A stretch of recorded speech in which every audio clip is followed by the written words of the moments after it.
So hello guys, maayong adlaw sa tanan. So ani pod ko magsamok-samok sa inyong wall karong adlaw. So ani ade ko mag-share ko sa inyo kung saan pagluto aning dito kinhason. So ako na siyang ready guys, gihugasan ko na siya.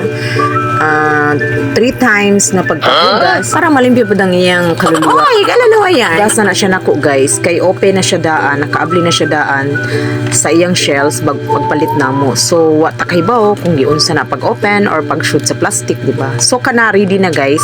So, ako na siyang lutuon, nagpainit ako og 100 degrees nga kainit sa kalaha. Wow. So, sugdan ko na ang paggisa. So, naglunod ako diha og mantika.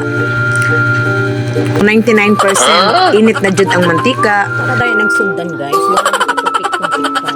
Kinahanglan man jud ang mantika nga moinit pagayo bago nato ilunod ang ato mga sangka. Sama sa kainit so, sa imong siyang sugdan guys. So painito na nato ang atong shahin na ninyo ang nagsige hata-hata sa kamera kay nakuha nga na silpi pagtanaw sa video. So gilunay nato ang atong paglunod sa atong sibuyas bombay. So kana nagsige paghata pa cute sa kamera. So ayaw na natin yung tagda guys. So gilunod na po na ko ang bawang or ahos sa Bisaya. So mintras nagsige ko kuan diha guys. Nagsige po ko kanta-kanta. Wow naman! Pawa po sa laay. Kaya ako mangusa diha nagluto-luto. So kana nangitsura sa atong lamas. So ako na dayon ang ilunod ang unod sang litob. So para masugdan dayon natog adobo. So ako ana siyang gimekos-mekos. Gimekos-mekos na yan. So mintras gamekos-mekos ko diha guys, dili na pwede nga usara kaluwag ang akong gamiton. Kinahanglan duha jud na kabuok. Kay dili ko komportable nga usara kaluwag ang akong magamit. So ako na dayon na siya glundan og suka nga tuba. Tuba ni Jepapoy TV. So kana mekos-mekos ko na siya kay para mawala ang lansa niya. Okay na hotlan man tagyayo din dapita. So nangayo dayon ko sa akong anak og rescue nga mangayo ko butin para makadagkot dayog upos ng atong giluto. So kana gimekos-mekos na siya nako guys kay nakasiga naman pod ang atong giluto. So kana gilundan na nako og pampaparat sa atong kinabuhi. Dili na pwede mawala sa atong giluto ang pampaparat sa atong kinabuhi. Kay bisan pa man gibuti-buti na ang ating lagay at least na atay pampaparat sa atong kinabuhi. So ako na siyang gilundan og sili nga haba og gilundan din ako og paminta nga durog. So gimekos-mekos ko na siya guys para lang jud mo tuhop ang kalami sa atong giluto sama kalami sa imong pagiging kanako achar.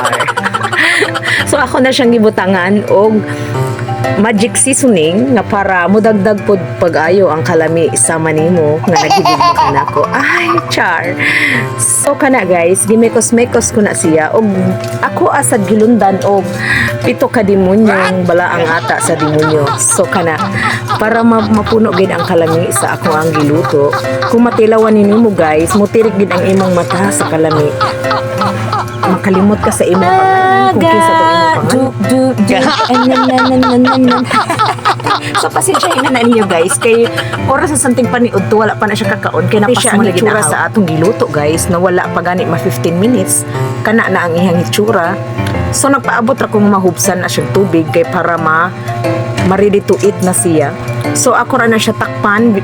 After 5 minutes, pwede ra na siya nako haluon. So kamay-gamay na lang siya nga oras guys, hapit na siya maluto. So naluto na gid siya guys, so gato na siyang tilawan. So ako nang tilawan kung unsa kalami na akong pagkaluto. Wow! So lami man di ay kaayo kumuluto guys. Sama kalami nako. So kay nakapaniud to naman ta guys, mao na ni resulta ron. Ako na gusto guys, tapos mo lagi ko.